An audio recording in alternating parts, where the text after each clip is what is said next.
Welcome to today's show. I'm your host, Christopher Calandra. This is the Simply Financial Podcast, and this is episode number 21 of season number 4. So today, let's cover the basics of Social Security retirement benefits. This is such a very important topic because Social Security makes up a large portion of retirement income for many Americans. So how much you receive depends on several factors, including how long you work, how much you earn, and what age you claim benefits.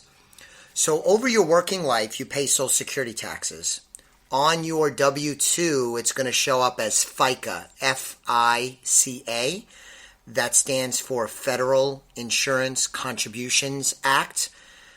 Of course, that sounds like something you would hear on a trivia game show or something like that. What does FICA stands for? Because almost no one is going to know what that stands for. In fact, I didn't know what it stood for until I researched it in preparation for this episode for you. So, good trivia question. You can earn up to 4 credits each year, so it's kind of on a quarterly calendar. Generally, you need 40 credits to be eligible for retirement benefits, which means you need at least a 10-year work history. What Social Security does is they calculate your retirement benefit based on the highest 35 years of earnings, and this is what they use to calculate your benefit at full retirement age, which we're going to talk a little bit about in a moment. What I also learned in preparation for this, and I don't think I actually knew this, is that they index the 35 years for inflation and come up with an up-to-date annual number based on inflation. So full retirement age is based on the year of your birth.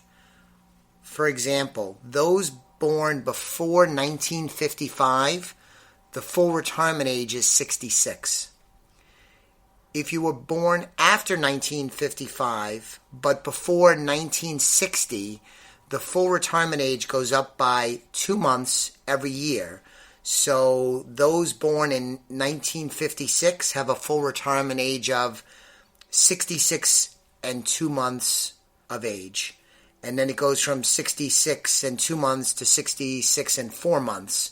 And that happens between 1956 and 1959. A little bit of a wrinkle there, but simply put, anyone born after 1960, the retirement age, the full retirement age is 67. You may know this, but you can receive benefits as early as age 62.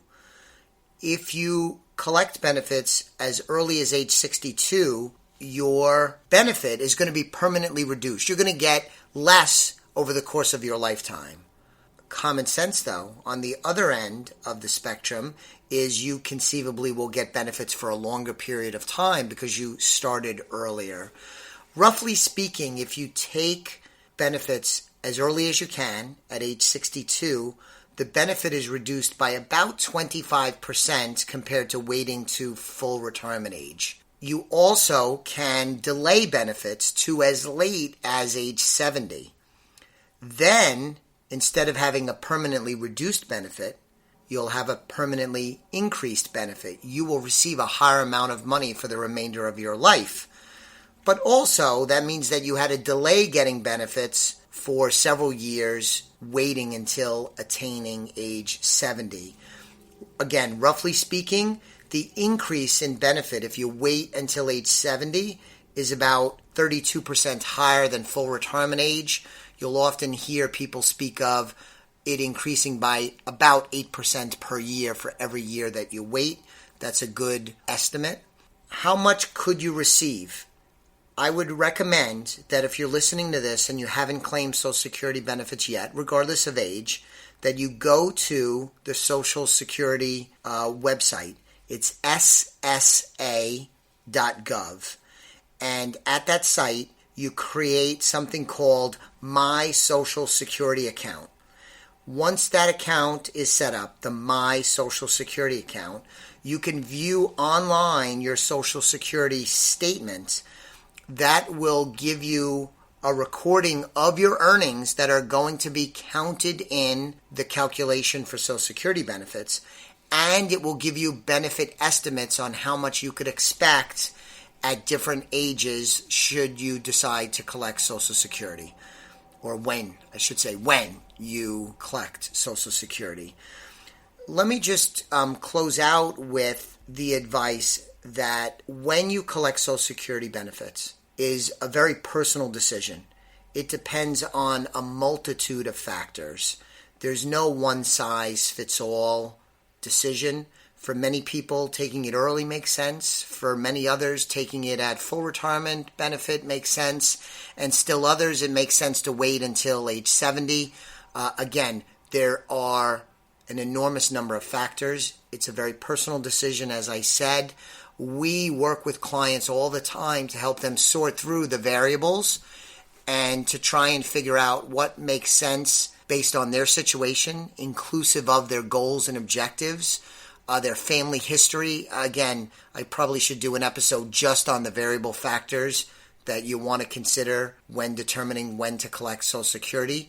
But just know that it's a personal decision, and getting some advice from Social Security, from accountants, from financial professionals like me and the rest of the team here at Elliott Wealth Management probably makes a lot of sense to get questions answered, to try and figure out what a good plan is for you and your individual circumstances.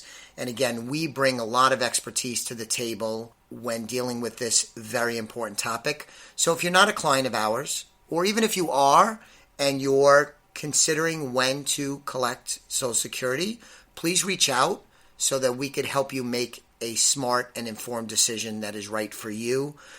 You could get information about me and the team here at Elliott Wealth Management Services by visiting our website, www.elliottwealth.com. I always ask at the end of these episodes for you to subscribe to the podcast if you haven't already. And if you like the content, and hopefully you do, you could recommend a friend, coworker, family member to subscribe and check it out. I'd really appreciate it. I will be back with you very soon on the next episode of the Simply Financial Podcast. Thanks for taking a few minutes and listening today. The views expressed are not necessarily the opinion of SagePoint Financial Incorporated and should not be construed directly or indirectly as an offer to buy or sell any securities mentioned herein. Investing is subject to risks, including loss of principal invested. Past performance is not a guarantee of future results. No strategy can assure a profit nor protect against loss. Please note that individual situations can vary. Therefore, the information should be relied upon when coordinated with individual professional advice. Please note, the information being provided is strictly as a courtesy. When you link to any of the websites provided here, you are leaving this website. We make no representation as to the completeness or accuracy of the information provided at these websites, nor is the company liable for any direct or indirect technical or system issues or any consequences arising out of your access to your use of third-party technologies, websites, information, and programs made available through this website. When you access one of these websites, you are leaving our website and assume total responsibility and risk for your use of the websites you are linking to. Securities and advisory services are offered through SagePoint Financial Incorporated, member FINRA SIPC. Insurance services offered through Elliott Wealth Management, LLC, not affiliated with SagePoint Financial.